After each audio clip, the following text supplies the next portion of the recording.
Thank you very much, and thank you all for coming to our panel. And it is my pleasure to be the moderator of this group that's going to be facing the challenges facing college students today with visual literacy.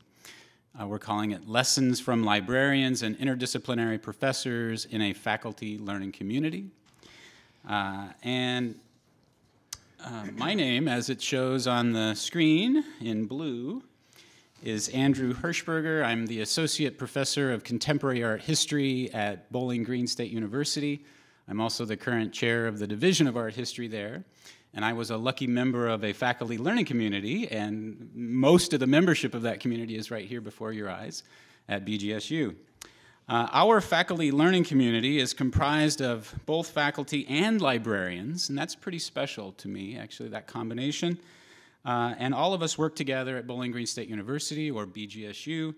It's located about 25 miles south of Toledo on I-75. And although we all research and teach in diverse areas, we all recognize the importance of visual literacy in our varied classrooms.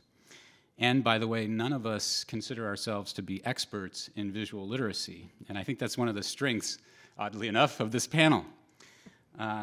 So following the IVLA 2014 conference guidelines, this roundtable, it is a roundtable discussion, will allow educators and researchers in the higher education arena to learn about visual literacy strategies and/or challenges across disciplines.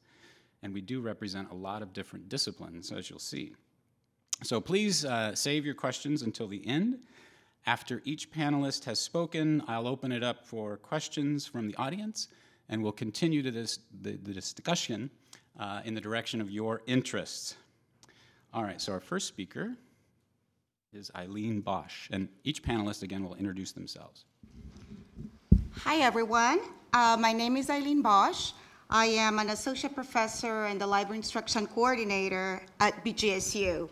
And I'm also a mother of two fabulous kids who, like many of my students, they are what we call the Xbox generation or the Google generation kids, you know, and so they spend a lot of time in front of a computer screen.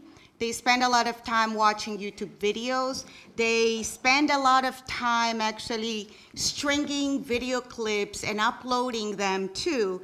And of course, you know, they also take selfies and post updates in Instagram and Twitter and Facebook and any other social media that it's new and available. So with so many images that are ready, you know, they're readily available on the internet, you know, like most of these students communicate really very visually. And it is interesting that this generation of students, I mean, they have done it more so than any other generation. So it's pretty clear that visual literacy skills are becoming increasingly critical in the classroom as well as we teach these students. There's higher expectations for the students to be able to integrate visual media in their presentations and in their research assignments. And also they are expected that when they graduate, that they're gonna be, you know, visual literate. So for me in particular, one of the challenges that I experience as a librarian is how to help students to move from more of a passive consumers to more of a reflective interpreters of visual media, and how to learn the ethical considerations involving visual materials. So for instance, in my library sessions, I see students who struggle a lot in interpreting charts, graphs, tables, images in general as they see them. And these are students who can actually read the maps, but they do not know how to plot the data in the maps. They can also input numbers in charts, but they don't know which tables to decide to pick for statistical purposes. So it is very hard for them to understand all these visuals and all of these, you know, like media that it's out there. And for most of the most of the times, I think with my students, I think that when they don't have the visual literacy skills, it's really hard for them to understand the essential ethical considerations, especially when borrowing, other people's work. So many of my students get really surprised in the class when I mention to them that just like they would be citing any other written sources, they have to do the same thing with images. It's kind of like hard for them to understand that. And so this is one of the things that I struggle a lot. And I think that while library instruction in image search, retrieval, and using, I think has grown, more in academic libraries. I also think that the role of the librarians supporting other visual literacy skills, such as, for instance, image interpretation, and have the students kind of interpret what they see. I don't think that that is coming across really well. Sometimes I think that it's not a clear cut. We can show them and facilitate how to find information, but not how to interpret what they see. But I think that more and more librarians are becoming multiliterate and embracing multiple literacies. And I think that from what we have learned over here is that literacy is a very complicated business. I think that it's a word that it's evolving and that we have many, that we're learning at this conference, but I think that the one thing is that I would like to pose to the audience is that as educators, I would like to know that if there would be a way that we could unify a unified perspective on what it means to be literate in the 21st century. How can we work together with the different literacies? Thank you. Lynda? My name is Lynda Dixon. I'm Cherokee, and I'm also a full professor at Bowling Green State University in the Department of Communication. Communication has very many diverse areas of study. My particular areas are culture, American Indians, and health. And in that manner, also being Cherokee, I'm very interested in the things that make us unique as a nation, but also that would speak to my students. And when this particular picture is shown to my students, they are, in many cases, do not have the literacy to read this picture. And what I contend is that in my teaching, I am in some way a translator for the information that's absolutely necessary for students of all levels to understand the meaning of this picture. My students look at this picture and see old-fashioned clothes. They see a very old, obviously old brick building, although when the picture was taken, it was brand new. They don't have an understanding of what it means that such a big building was there in 1851, 15 years after the forced removal of the Cherokee Nation from the southeast, in which that every home was burned, all fields and animals either slaughtered or given to other people, white people of course, and then death marched across hundreds of miles in winter and summer in order to be put into what was euphemistically called Indian territory. Now, if you know where Oklahoma is, if you know Oklahoma, this was not a gift. This was a torture chamber. But when I look at this picture, I think of how proud Cherokees were to build the first big building was education for young women. And the brick, the pillars, the slate floors, the wood trim, all of that was extraordinary when you think that the massive part of the Cherokee Nation, 4,000 died on the way, used all their resources to build a miracle building in which to educate girls. They had built one to the boys, don't worry about the boys, and that they also then built this one, and it was an incredible thing to have happened 15 years after this. What I believe is that it's my responsibility, regardless of what I use as a visual cue, for me to share what I know in a context for discussion and for understanding, so that they become visually literate by the, if you will, the docent work that I do to show them how unusual. The last thing I'll leave you with is, if you notice all of these white dresses the young women are wearing, they are of a very thin type cotton, cheap cloth with a lot of ruffles. It's the Victorian period. And that for each of those ruffles, they put an iron not plugged in, on the wood stove. Wood stove had to be very hot to heat the iron. And then they starched the clothes in a tub, and then they managed to keep this beautiful, beautiful white dress with the ruffles clean in the red dirt of Oklahoma.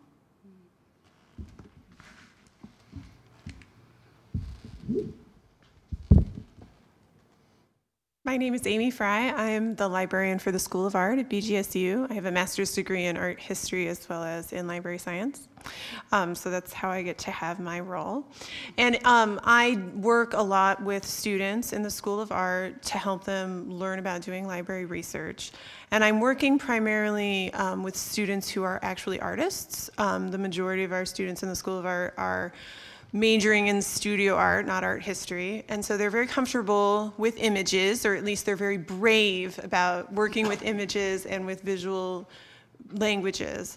But they're much less comfortable using the library, because using a library and doing library research is a skill that's largely not taught to them.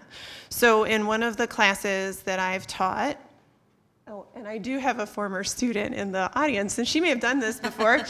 They were supposed to write a formal analysis of an image. So in our class, when I had them together, I asked them to write down one sentence as a formal analysis, and we could sort of pursue this activity together if you'd like. If you were going to write a formal analysis of this particular image, what might you write about?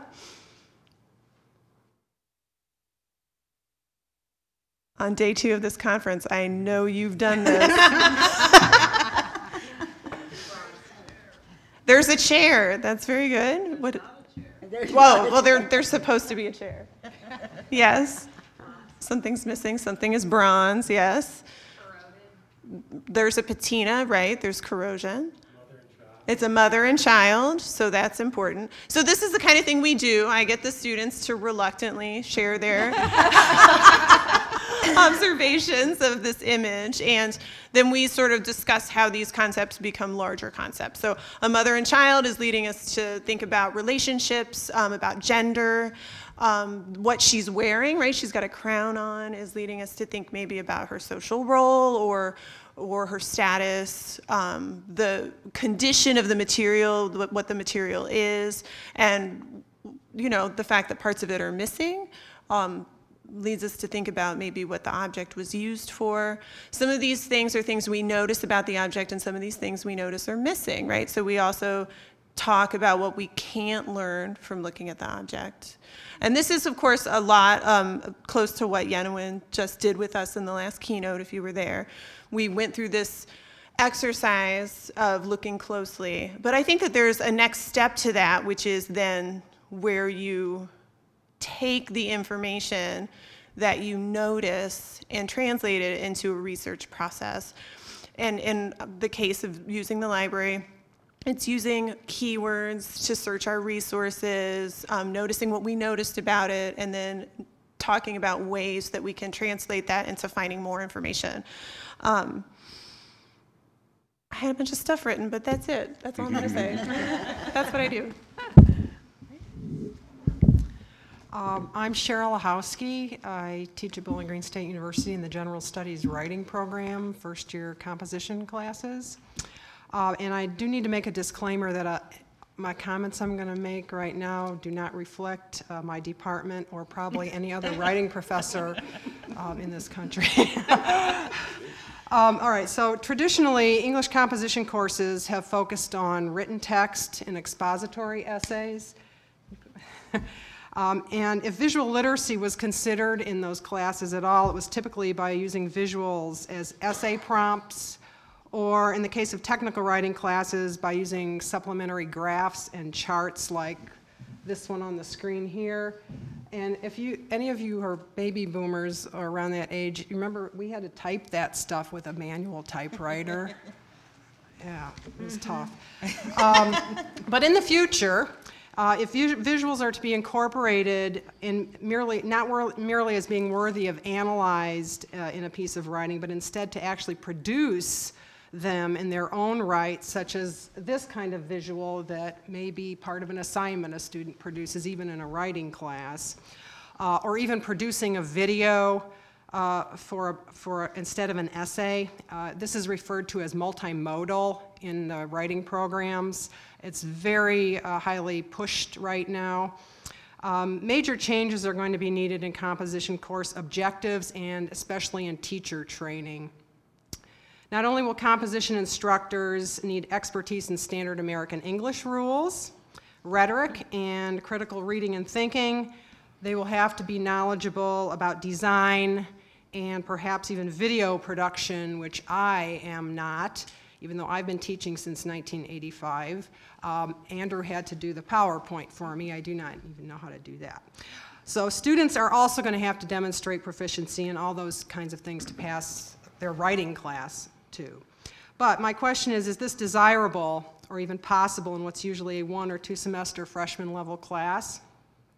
Since we can't yet do a Vulcan mind meld like Mr. Spock in Star Trek, a fundamental reason for students to learn how to write expository academic essays still remains to communicate their knowledge and thoughts to their professors with written words. However, students often can't even write a correct sentence, much less organize and develop their ideas, even though they graduated from high school. Therefore, who is going to teach them how to do so now that they are in college? As it is, grammar, punctuation, and syntax are sometimes not even given adequate attention in freshman composition courses. And by the way, people like me who do pay attention to it are often called grammar Nazis, and that's a very derogatory term.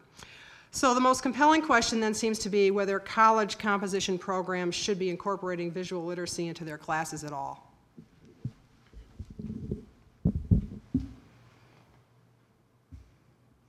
Okay, I am Vera Lux. I am a reference and instruction librarian at BGSU.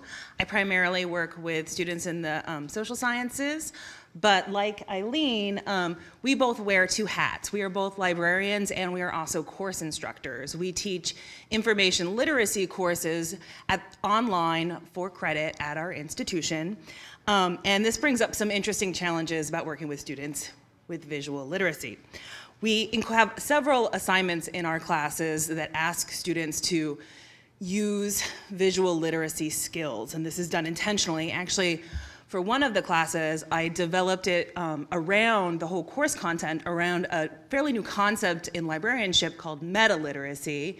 If anyone's familiar with this, this is the idea of addressing multiple literacies with students, particularly in the age where they are not only just content consumers, they are now almost all, in all cases, content creators. And so looking at information and looking at all the different literacies out there in that context. So there's lots of assignments where they are asked to do things that rely on visual literacy skills.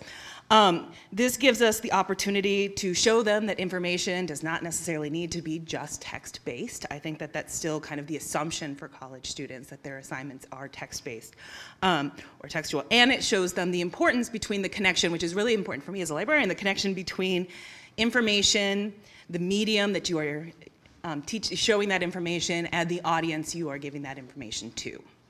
So I want to go into one example of an assignment that I used in one of my classes where we had students create a learning object for their fellow classmates. It could take on many different forms. There was a lot of data-driven infographics that students would create. Some students created timelines. We had students create how-tos. We had students create videos, hand-drawn comics, computer-generated comics, and even memes. And the only requirement for this assignment is that it should either teach a concept related to the course, so something about information literacy, or it should reinforce one of our existing course concepts that we covered in the class. And the second requirement would be that it has to be a visual representation of that information.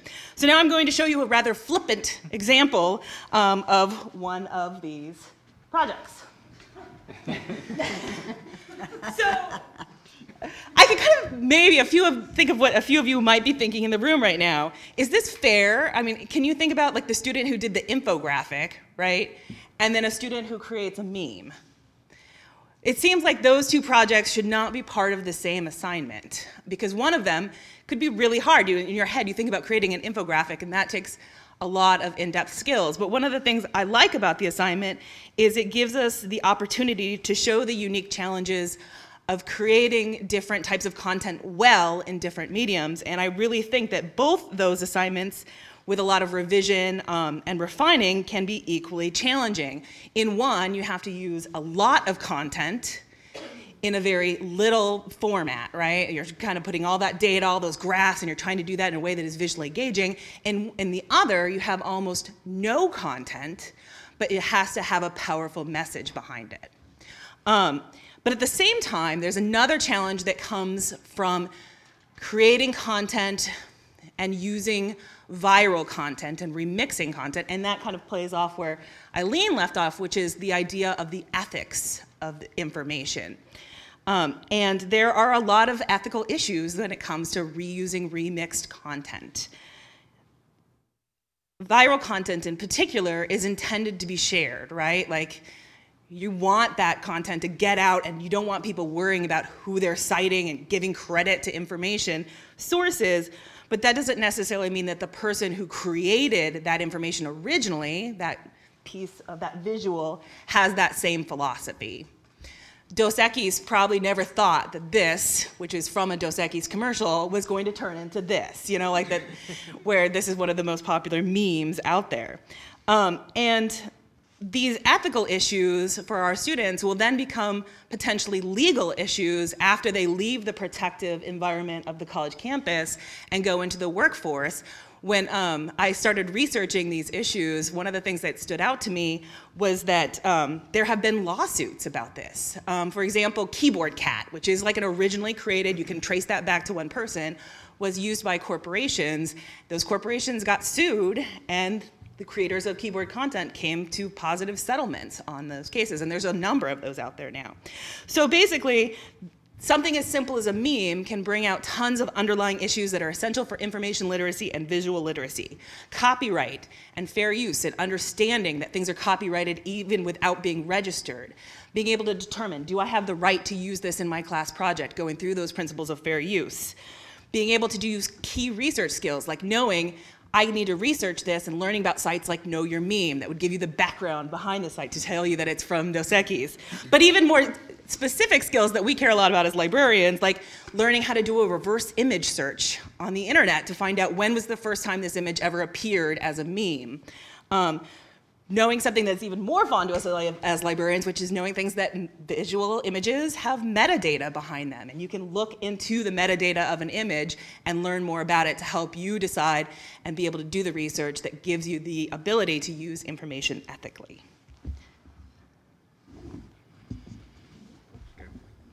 Yeah. Thanks, Vera. My name is Chris Myco, and I'm an associate professor and reference and instruction librarian also at BGSU.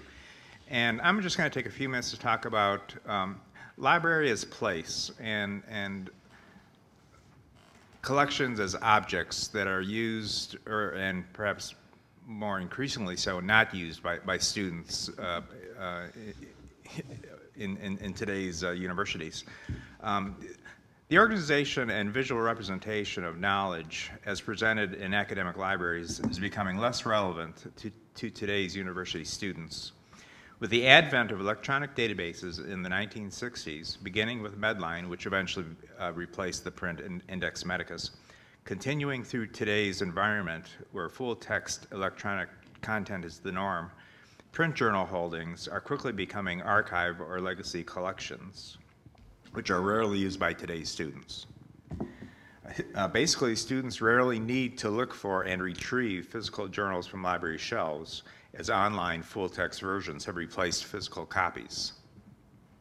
Typical library search today involves a student searching one or more electronic databases for articles, usually on a particular topic or subject, identifying the relevant titles, skimming the abstract, clicking the full text PDF, and then emailing the articles to him or herself. Since the student no longer needs the journal article citation elements, that is the journal title, the volume, the number, the year, and the page number, to look and find the article itself, the citation itself is becoming irrelevant in a real practical sense. It could be argued that the DOI, or the digital object identifier, is more relevant than the citation. But also in a greater and more significant sense, because the student no longer needs to go to the physical journal collection, look for and find the journal title, and see the sequential and discrete volumes and issues. The organization of published research literature is no longer obvious. The continuous generation of knowledge and the ongoing publication of research findings in a particular discipline, represented by the physical volumes of a particular journal, are no longer visually experienced by the student. In a very real sense, the contrast between the elements of the traditional citation and the relatively new DOI, which was implemented around the year 2000, illustrates my point. The journal citation tells the student where that one article or that one piece of research fits within the broader scope and timeline, while the purpose and function of the DOI is to only identify the singular object.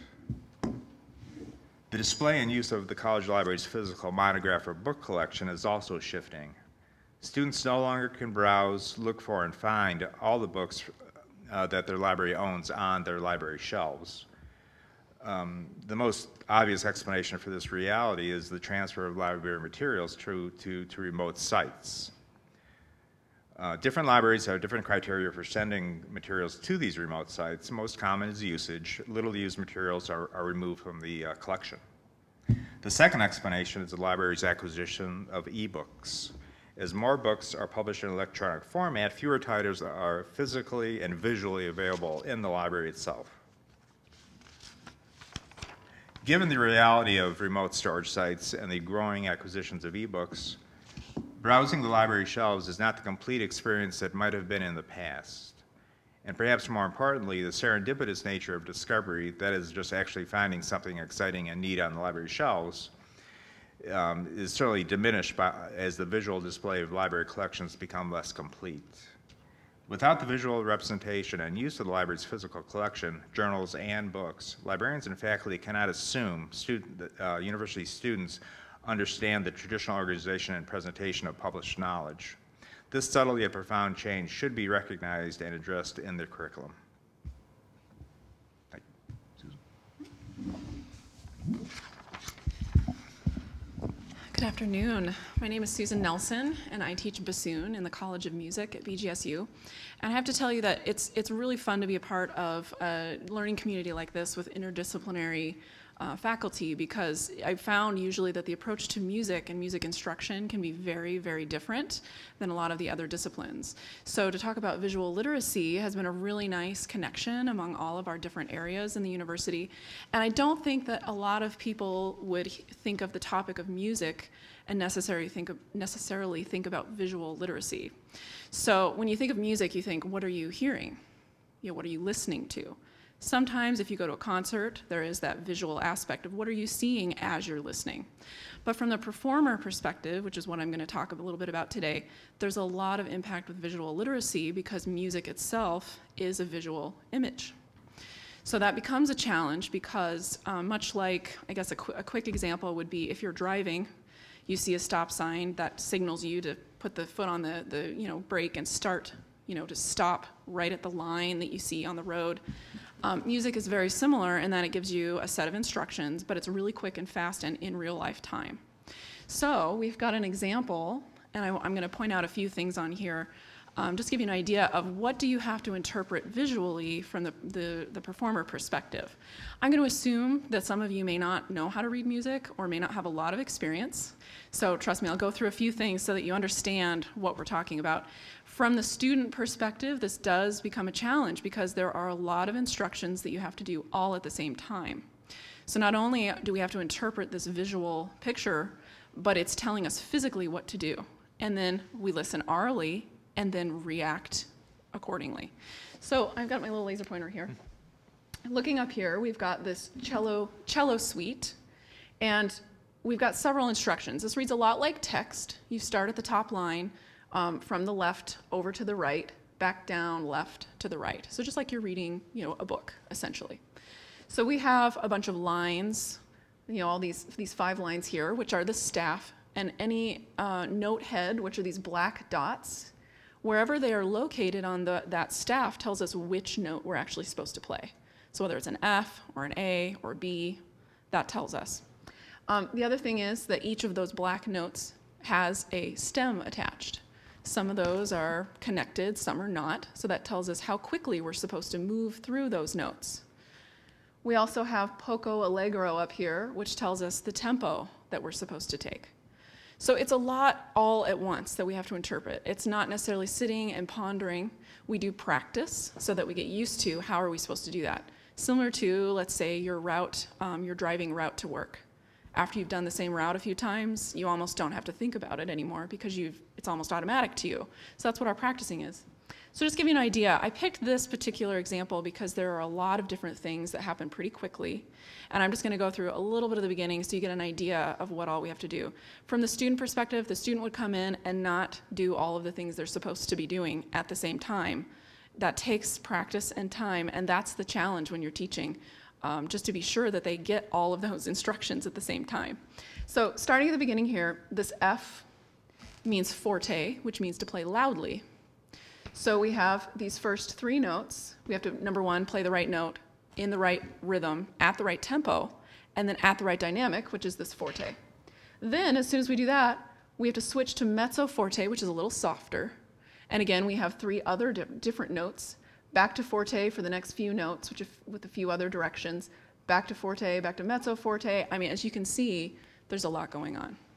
So that is a bit of a challenge visually from the music perspective.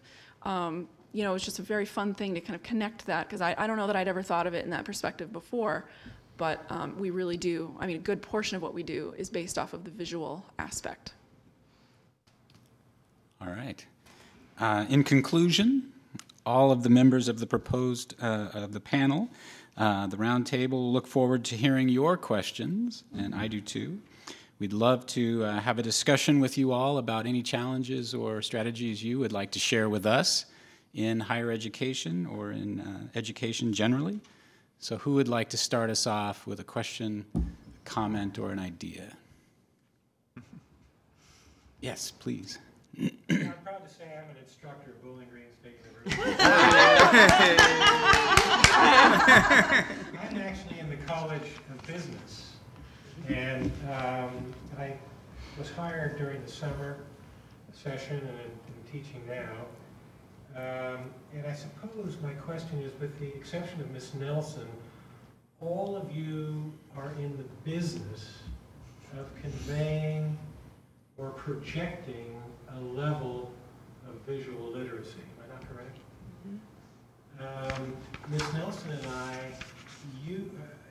Ms. Nelson and I actually use the concept of visual literacy as a delivery mechanism. Okay? And I suppose my initial question is, and maybe this is unique to Bowling Green, is I would like to ask you how you roll this whole visual literacy aspect, or how you roll it out through the rest of the faculty. For example, the College of Business, I've heard the way Ms. Nelson does it, but do you do this through the Center for Faculty Excellence? I would just like to say I'm not sure I would agree with you on being a delivery. It's more of us trying to help our students use this skill, this literacy, in learning about their world.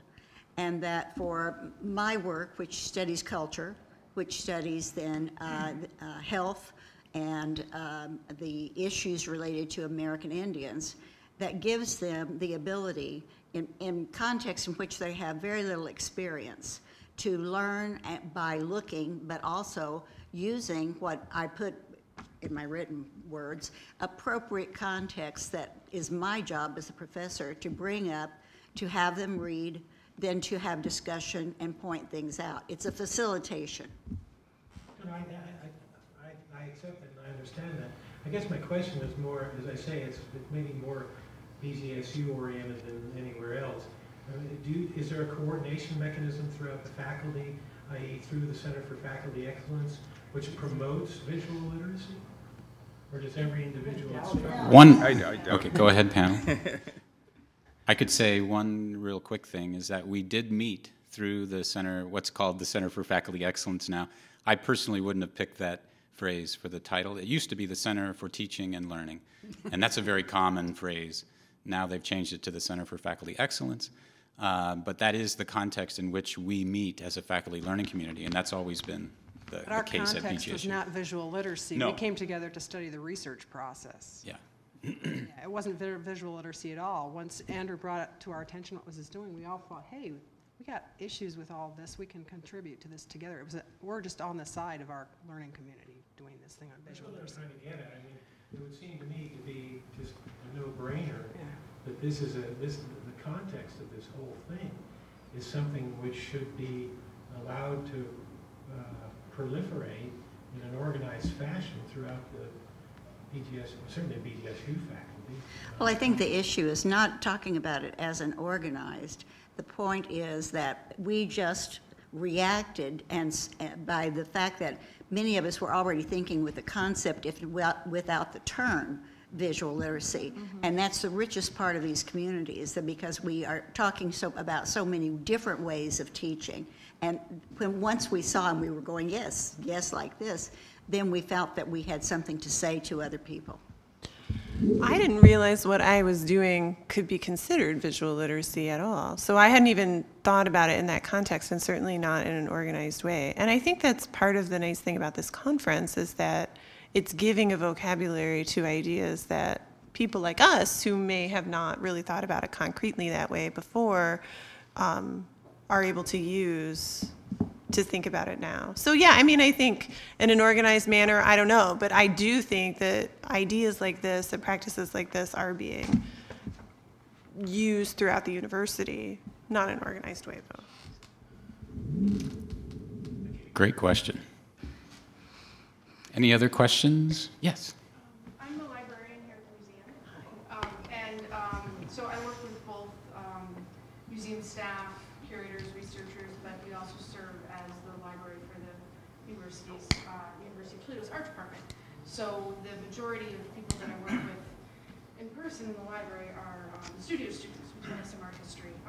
And one of the things is, aside from a lack of time of trying to develop certain kinds of ways to work, Amy. right, yes.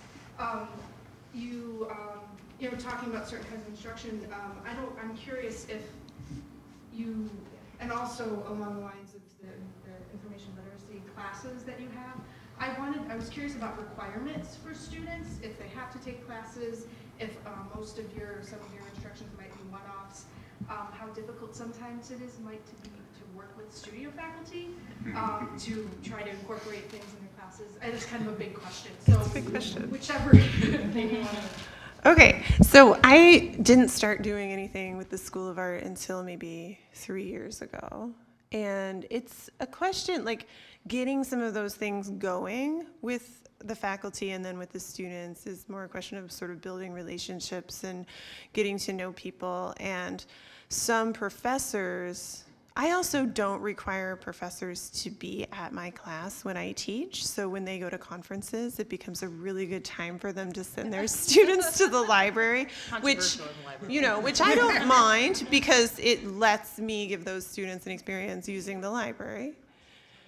Yeah, and but what we've been doing recently is Professor Hershberger and another professor who's a studio art professor. I met with a lot of studio classes, oddly enough, and it's really exciting to try to provide library instruction for those kinds of students who may or may not actually be doing a research assignment. But this semester, both of these two professors have like 13-person classes, and they've asked each of their students to meet with me individually, and it is a requirement for their grade for the project that they're working on. And I found that that's a really great way for me to deliver the kind of library instruction that I'm trying to get across, because we actually have to like do things, we have to do searches together, we have to find things together, and then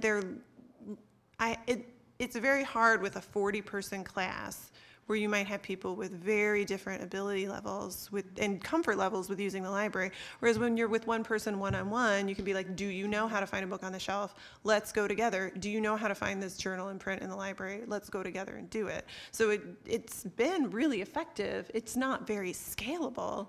I wish I could find a way to deliver instruction in a scalable way that's that effective. The last class I did in the classroom, at the end, the professor was like, they all looked so bored. And that was a studio. And they look less bored, I think, when they meet with me one-on-one. Does that answer your question? I think I just started talking, and yeah. Some of the issues you Yeah. are similar ones that, you know, and in different environments. Like, you know, I have colleagues who work in just art design schools, but you would think that they might have it more figured out, but not necessarily. And a lot of times it's not so much that the faculty don't want to work with you, but that they're not always sure the kind of in another session, the so what, like how is this going to help my studio students if they're not actually doing a research project? Right. Right. But that when we talk about visual literacy on a broader level, like from how you're using images to, you know, it doesn't mean you have to be writing a paper. Like that you can get so much more out of, you know, those literacy and the meta literacy skills in the library beyond that. I also think it helps that I have an art history background, so I can try to speak their language. I mean, obviously I had a focus, and it may not be the focus of my students, but I think like engaging with them in the material, like showing them this is a picture, this is something you're studying, this is the vocabulary of your class, like being able to do that with them really helps. Great question. Oh, excellent. Yeah, another question. 2 questions. My first is, the chair of the art history department. Okay. All right. What role does the art history department play within this? Well, I guess I was the instigator of this idea, and that's why I'm the moderator of the panel. And I must say I've enjoyed all of the faculty learning communities I've been on. But we've never had a visual literacy conference here in Toledo before, to my knowledge. So when I saw this come up, I thought, oh, we've been talking a lot about literacy.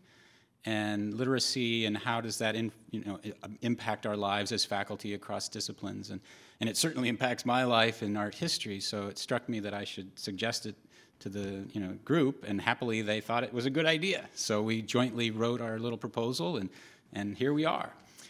So art history, I guess, was in a sense at the beginning of it, but it's not at the center of it by any means. It just happened to start the ball rolling in this direction. Because I was thinking about the first question from your colleague about advocacy on campus and how do faculty, I know faculty are really busy and you're in the business department and you're in the English department, you're in the music department, and how often do you ever get to interact, which is why this is faculty learning community is such a wonderful thing, but then what about everybody else who's not engaging in your faculty learning community? I'm an academic educator at a college art museum, so it's my job to work with faculty and students on their class visits, and it's a range of faculty who really embrace and engage in bringing their students to the museum and working collaboratively with me to create an experience for their students with real objects. And then there's the faculty who say, well, I know it's a good idea to go to the art museum. I don't really know why. Which is what I'm there for. But there's the other end of the spectrum, which is, well, but I'm not an expert. I'm not an art historian or an artist. And so you just do it. You just do it. And then I hope that by their being present there with my working with students, that they're somehow absorbing by osmosis what's happening. But it has been making me wonder about how to cultivate visual literacy, that comfort level with faculty. And if you're charged with guiding and mentoring students in visual literacy, how are you yourselves cultivating that, continuing that for yourselves as faculty? Well, I can speak a little bit about that as far as, you know, faculty and, you know, librarian or I guess art, you know, gallery type of relations. Because, you know, the point of our learning community in the beginning was that we had one librarian and the faculty member that corresponded with the librarian in that area. So our music librarian, who isn't here with us today, was on that learning community, and that's part of that relation because she actually asked me to be on this learning community with her because I already knew her. And you know, she and I have a really nice relationship, and I've taken my students over to the music library to have a little tour and all sorts of things. And just like we were mentioning earlier, it does seem a lot of times that the faculty just don't realize what all you can do for them. Because I think we had come up with some sort of list of things, like search things on the website that even I wasn't aware of all of those. And even coming up with ideas and pitching them maybe to some of the faculty, like, here are 5 things that we could do for your students. They might go, wow, that third one, that's really cool. I had no idea that you could do that. And then they might be a little bit more engaged about coming to see and bring their students. The other thing that our music librarian has suggested is coming to us over in the music building. I don't know how well that works with objects you've got, you know, in a museum, but you know, that was something too that, you know, a lot of professors don't want to take time to necessarily go over to another building or make a field trip, but they might be more willing to do something in there, you know, already where they are with their students. So, but it is a lot about those relationships, I mean, for sure. And I don't think I have an answer to your question, but as I've been attending the panels of this conference, and a lot of them have been from museum educators, so we've been talking a lot about museum objects and using them to teach. I've been trying to think of the library as a museum, like, and there are some similarities. We have rare books, we have special collections that are very visual objects, especially in our music library. And how could we maybe engage in some of the practices that museums do to do outreach? So I guess what I'm doing here is throwing the question back at you, which you don't have to answer. But it's a good question. I'm thinking about that a lot. I thought of something else too to direct to you. We have something called a learning fair once a year, and all of the learning fair, I don't know what it's called. Teaching and learning fair. Teaching and learning fair, and all the various learning communities. How many are there? Quite a few. We got Yeah, at least maybe a couple 12. dozen. Oh, Yeah, a dozen. I or think more? so. I don't think more than They a have a dozen. presentation, and other people too participate in that, and that's a venue where we can talk to other faculty members, students. Anybody can come. It's in the ballroom, and it's just a big fair where we can exchange information and do have fun activities with each other. So that kind of thing happens, but it's not like it's not in the program. It's just this outside thing that we can participate in. And actually, I just need to actually add something on to that because that's totally changing. So Sorry. Sorry. But it's changing in a way that may benefit people in the audience. If there are people from the region in the audience right now, so what used to be our community that was directed kind of within Bowling Green State University has become, for the first year this year, a peer-reviewed teaching and learning conference for the area. So that will be taking place March 5th through 8th at Bowling Green State University. The call for proposals is out already, and those are going to be due in late November. So it'll still have probably participations from the Bowling Green State University learning communities in their various forms, but there's also going to be a great avenue to kind of bring that Lilly kind of teaching and learning conference to Northwest Ohio next year. Yeah, I'm going to be doing one on mindfulness, attention focusing. I do my classes. Yeah. Other questions from the audience? Yes. I have a question, kind of just regarding the connection between like information literacy and visual literacy, and it kind of made me think when you were talking about students having issues finding books. I didn't know if you guys had any kind of like requirements implemented, and this goes to the librarians and teachers, like any kind of requirements implemented in any of your courses regarding using a certain amount of like books for references, just because it made me think. I just recently graduated from Xavier in May, and I was a visual arts major, and I took a lot of art history courses, and I felt like I really saw my peers and other students as trekking around campus with like loads of books, or you know, most of the people that were checking out things at the library information centers were laptops, and I feel like something's lost in translation when you're like just only looking up online sources, and it's just I feel like people aren't like, it's kind of restraining students from like fully developing their research skills, and yeah, I'm sure you know what I mean. I just didn't know if you. We have an introductory communication course that's required by not just majors, but all across the university as a basic learning course. And in every one of the speeches requiring citations, they have then suggested categories and others that are required of print as well as online. And I agree with you. It should not indeed ever be just one area as long as we have bricks standing and paper available. And so it's a good point. In some ways, I really hate the sort of artificialness of being like, you must get a book, you must, you know what I mean? Like, there are assignments that, and we, at the reference desk, we help students fulfill those requirements for assignments all the time. What I really hope is that students will understand when a particular information object will best meet their information need. And sometimes it's a book. And I feel like more and more often I'm coming across students who don't realize what books have to offer that's different than what they can find online. And I don't know what the answer to that is. And so I'm every single meeting with every single student, I'm like, you need a book, you need a book. This information will be in a book. But other than by telling each of our students in the School of Art this one by one, I'm not really sure how to communicate that. Again, I think in part too, I think it obviously depends on the discipline. I work with students in the sciences quite a bit, and frankly, most of the literature that they need to do the papers are in journals and not monographs or books.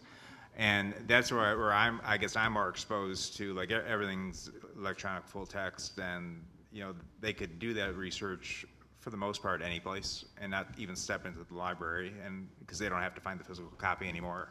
So I think in the sciences, yeah, I guess the instructor could require a book, but depending on the particular need for that paper or that topic or whatever, a book may not even be relevant, or so in art it's a different story, I'm guessing. Yeah. But in biology and chemistry and physics, not so much.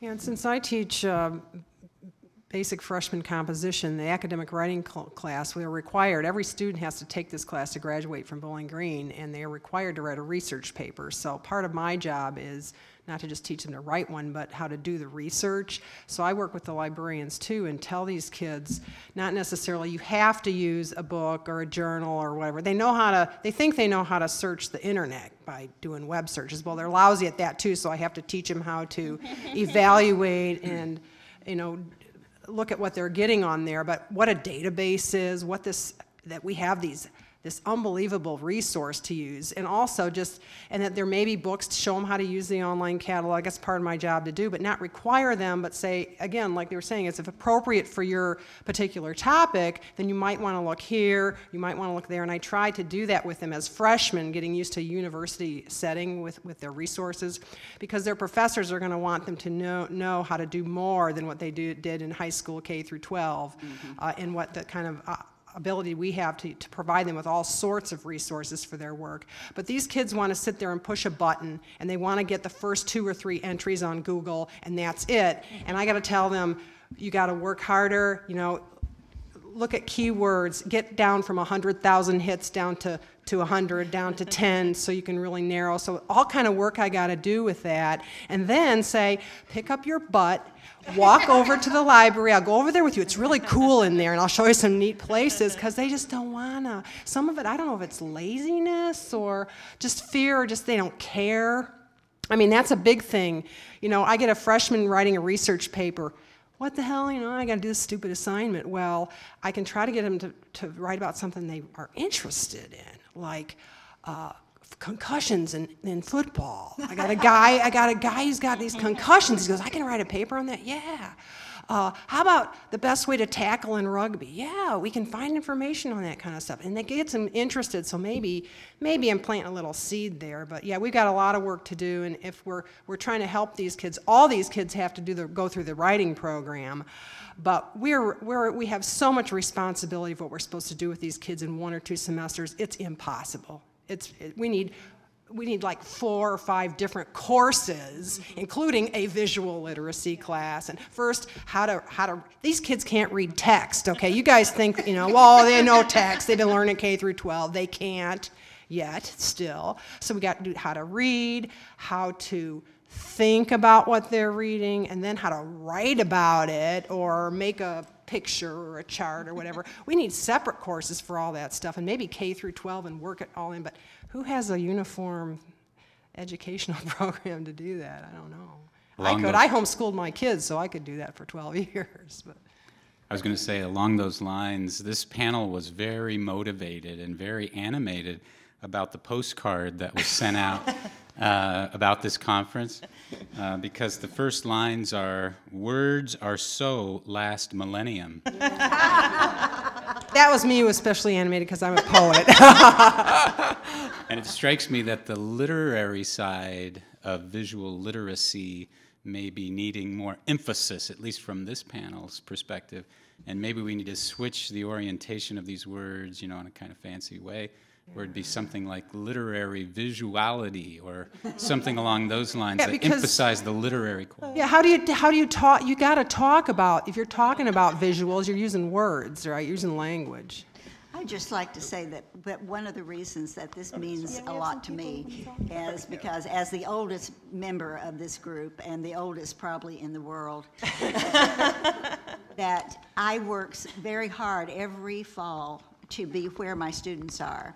That list that comes out that these freshmen don't know about, all that list of things they should know about. That's what I meant when talking about the appropriate contextual information, that without that, my students and I cannot have a dialogue. And so that creates then something, a basis on which to talk to one another. I'm sorry, there were more hands. Yes, there's another. Caitlin, great. The thing that struck me is speaking. We're thinking about visual and understanding what we are seeing, but I taught a course, 2 courses last semester, 2 semesters ago at Defiance College, and the thing that struck me the most was that these students might understand what they're seeing because they're taught to look at something, understand, maybe even comprehend, and then move on. They're not talking about it. Communicating. And that was, for me, the thing that I kind of tried to pull out of the students is, you know what you see up here, now let's talk about it. Let's verbalize what you're seeing instead of typing it out, instead of internalizing it. So that's the thing I think moving forward for me is the verbalization of visual literacy. How do we get students to verbally, orally speak? I didn't plant this child, but I love her. She's an art history MA grad, by the way. We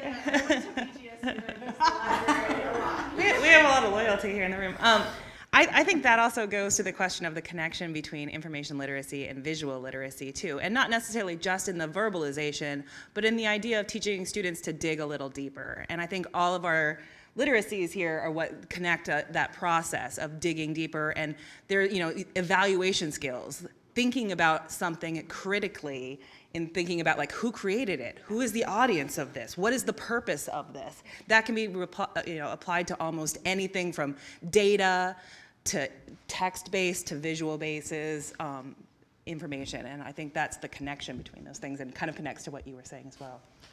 That's what we do when we brainstorm keywords, right? Like we're saying what we see, but then we're also thinking of other ways to say it so that we can describe it other ways, so that we can find it other ways, because we need those words to find the way that other people described it, right? The data, I always tell students the database isn't smart, it only looks for the words you type in. And if you type in the wrong words, it doesn't know what to find. And then I have a professor right now who wants her students to really be focusing on the social, political, cultural, and artistic aspects of a work of art. And students are really struggling with the idea of verbalizing that, right? Like how do I take this work of art that I'm seeing and make those connections? And that does happen through language. Samantha. My question, I also have art history background, BG grad. I teach art history classes, and students issues, A, finding sources, and Wikipedia and blogs are not appropriate sources for history papers. But then when we're talking about visual literacy, there's so many images. American Gothic, for example, has been spoofed more times over, and students don't know which came first. Very true. And the actual image, they don't know. Actually, it's zombies, and it's not. Saturday Night Live came first. Right. So my question is, are there any strategies to sort of going about understanding first, the spoof, our society, this idea of everything's on Instagram and Facebook, and going, what's truth, what's not? Yeah, if I may jump in, Eileen's image, which I failed to show, addresses this question. So if you don't mind, I'm going to back up. And Eileen might want to address that, because I think it has to do with the flood of information that is available on the internet.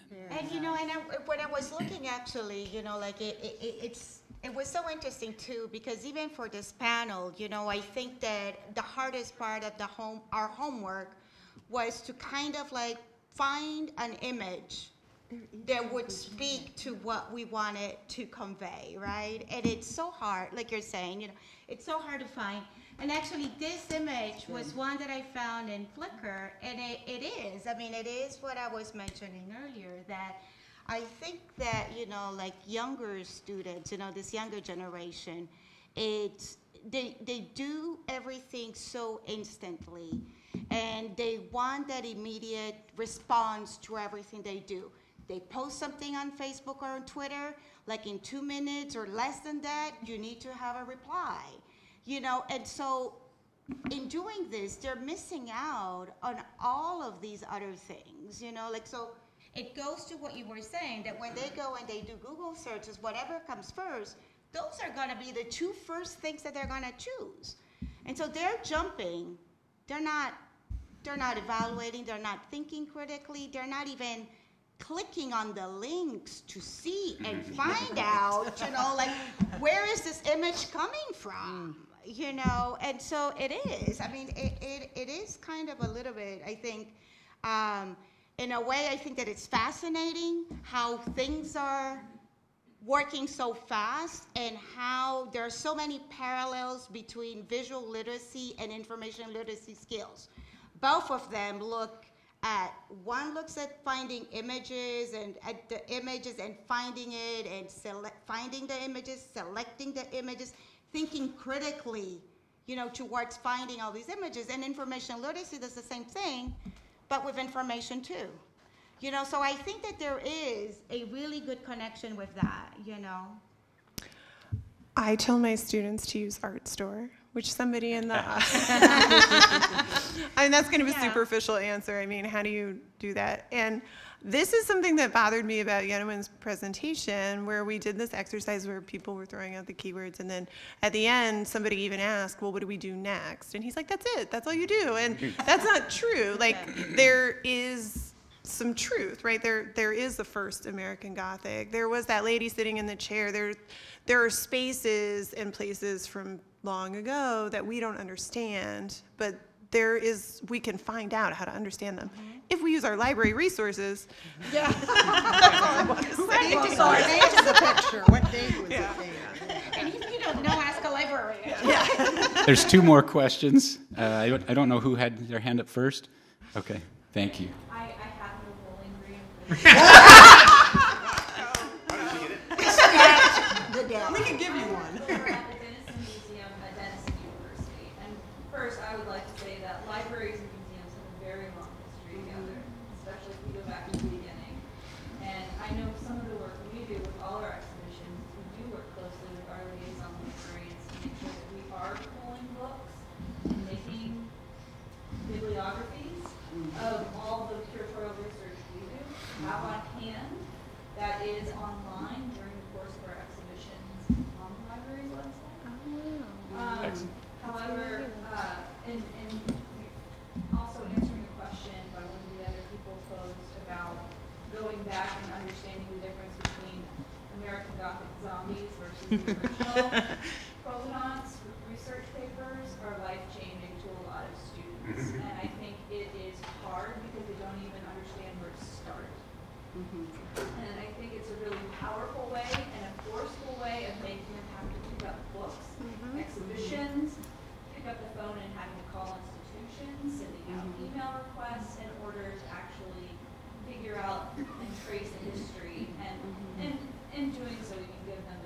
a deeper meaning back behind what they are seeing. But I mean, and kind of following up with your comment, I think there is. I think you have to have both.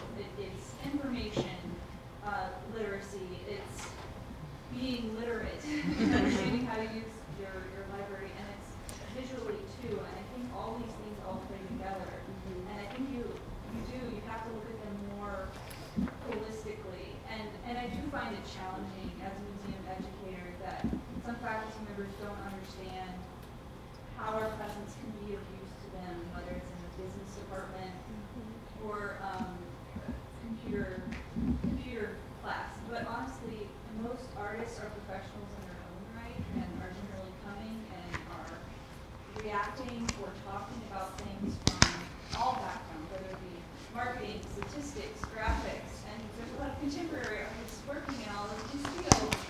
And there can be so many powerful ways to engage students on multiple learning levels and such a wide variety of contexts. And I guess I'm just still surprised that we don't have the built-in rubrics set in yet across the disciplines so that we aren't, that this whole idea of visual literacy isn't just set in stone and it's just, it's inherent in our teaching. And I think that's the thing I keep coming back around to is it's fighting for something and stating something over and over, but there is no concrete rubric and it's not ingrained within any discipline.